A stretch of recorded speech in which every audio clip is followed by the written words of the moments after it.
Hello, friend, and welcome to Welcome Wednesday. My name is Travis Norvell. I'm the pastor of Judson Memorial Baptist Church, and thank you for spending a little time here with me on this. Right now, it's Wednesday at 9:30 in the morning, and thanks for that. I hope that everything's going okay in your Thanksgiving preparations. Boy, I hope that everything in your kitchen's working, because I know some folks whose oven broke.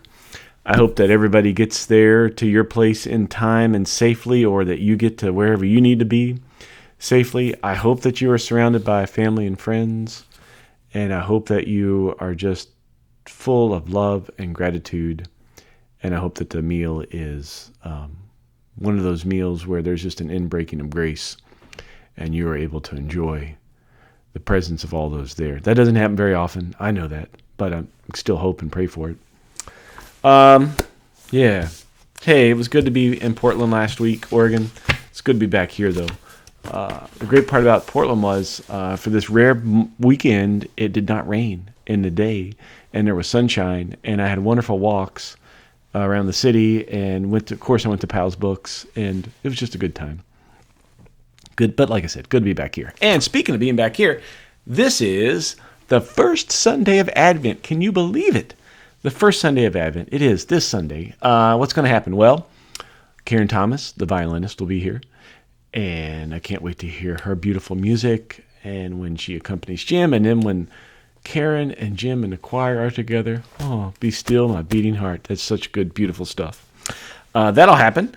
Ken Rowe will be offering a personal reflection. We've got communion as dinner party continuing. Bruce will be making the bread. And this is the first Sunday that Bruce will be here. So he's been making the bread, and he's been gone all these Sundays, but it'll be great. I want Bruce to see the magic that happens on Communion Sunday. And we'll have the cheese, and we'll have, the juice, but it'll be, it's substantial. It's a drink. It's not a sip for that. So looking for that. After service, Susan Mason will be leading the kids in and anybody else that wants to, making stars for the altar. And the racial justice team has an educational offering. It'll be in Ann Judson room. Can't wait for this. I'm going to be leading just a tiny bit of this on the doctrine of discovery and the Baptist role in that. And you may think, that's interesting. But even more interesting is this beautiful little, just a segment of time. And it makes you think, what if? And I'm not going to tell you anymore. But hope to see you there on Sunday. Okay, let's start off with this. Hey, I got thank yous we need to do. Look at this. This was our Thanksgiving gift campaign. Remember, it was if the congregation would raise $12,000 and the anonymous donor would match it, raising it to $24,000. Well, come Sunday, this is all going to be read, and hopefully this will be just an explosion atop the thermometer, because we raised not just $12,000. We raised $101. That's right, thus far. Still open for this, because the campaign goes until December 8th. So thank you for your Thanksgiving gifts. Please feel free to make a end of the year gift to Judson Church as a expression of gratitude, or I don't know, maybe your Bitcoin went crazy. Maybe you got this mad money and you don't know what to do with it. Or you're playing the lottery and you're like, oh man, okay, what do I do with this? Well, hey, give a little bit of Judson. Say thanks. Because why? Because looky here, we've got these responses on why people are thankful for Judson Church. 2 poster boards full, and they are just simply wonderful. Thank you, Wayne and Kathy, for doing this and putting these up here, contacting people from all over the nation who have a tie to Judson. It's just beautiful to read them and be inspired by them, and I just want to say thanks for all of you for sharing about your gratitude toward Judson. Thank you. Let's see, what else we're going to hear. I have a couple more things here. One, for the Christmas Eve sermon, and you're like, oh, come on, are you kidding me? A Christmas Eve sermon? Well, it's a homily, 3 to 5 minutes, But this is what I'd like for you to help me out with.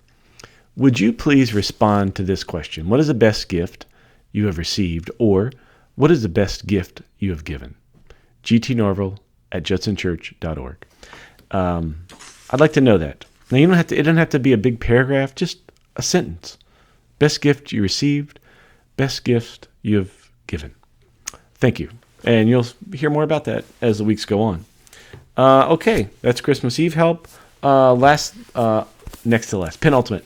The sermon series in January and February and a little bit of March is going to be based on this book, The 8 Habits of Love by Ed Bacon. He was an Episcopal priest out in Pasadena. The chapters are the habit of generosity, stillness, truth, candor, play, forgiveness, compassion, and community. We're going to be looking at habits starting the new year. Seems like a good thing, right? And this is a book we're going to be using. I have a bunch of copies in the library. They are $5 each. They're all used because the book's been out of print, and but there's a whole bunch on the used market. So we've got another shipment coming in. So $5 on. They're in the library. Take a look at them. It's an easy read, and I hope that you have a chance for that. It's Overcome Fear and Transform Your Life. That's the subtitle. It's really good. Okay, that's Christmas Eve help, and now just a little prayer from Walter Rauschenbusch. This is his book, Prayers for the Social Awakening. Prayers of the Social Awakening, sorry. I did a endorsement of a new book of Rauschenbusch prayers that were collected and curated by Dennis Johnson. And one of the little parts in the intro was Paul Rauschenbusch, who is Rauschenbusch's great-grandson, talked about how they would read the prayers, especially before meals and especially on Thanksgiving. So here's a prayer by Walter Rauschenbusch before a meal.